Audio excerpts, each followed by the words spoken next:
Didn't really grow up in a church family.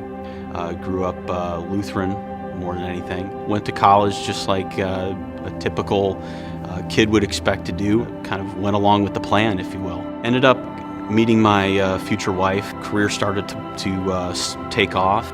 My son was born actually just before we moved to Dallas. Kind of fast forward about 5 years, and things started to get a little bit bumpy in the relationship with my wife and I. My wife was having an affair on the side, and we decided to part ways. It was one of those things where you kind of lose confidence in yourself. You don't really know what you can depend on or who you can when you go through an experience like that.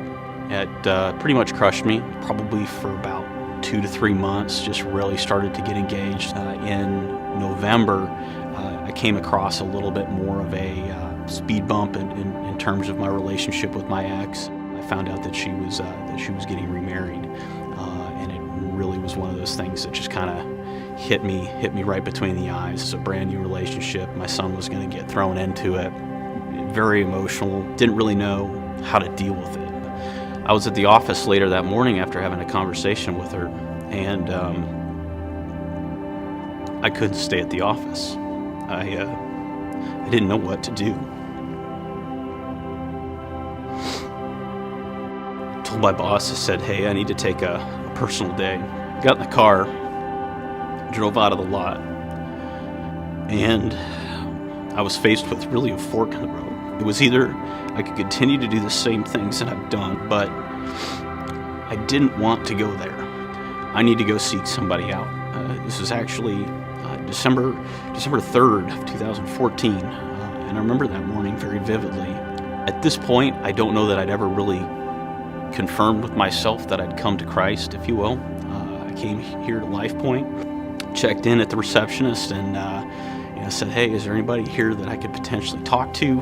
Just got a lot of stuff on my mind. One of the pastors here, Doug Hankins, invited me in. We sat down. I kind of look at his eyes, and I just let it all out. Just kind of, here's my story. Here's where I've been. Here's more of what I'm dealing with now. And he said, hey, listen, if you want to come to Christ right now, we can do it.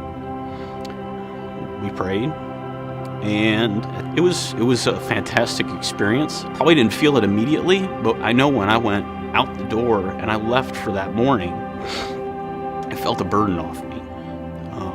It's been a fantastic couple of years since that point. My son's been very, very excited about his relationship with Christ and how that's growing.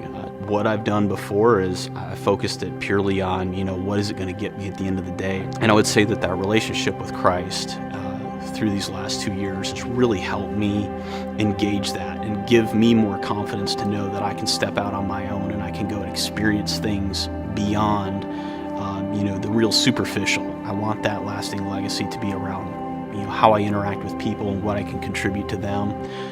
My son's a huge focal point. If anybody asks me who my disciple is, it's really my son Andrew, and I just look forward to seeing what the years continue to provide.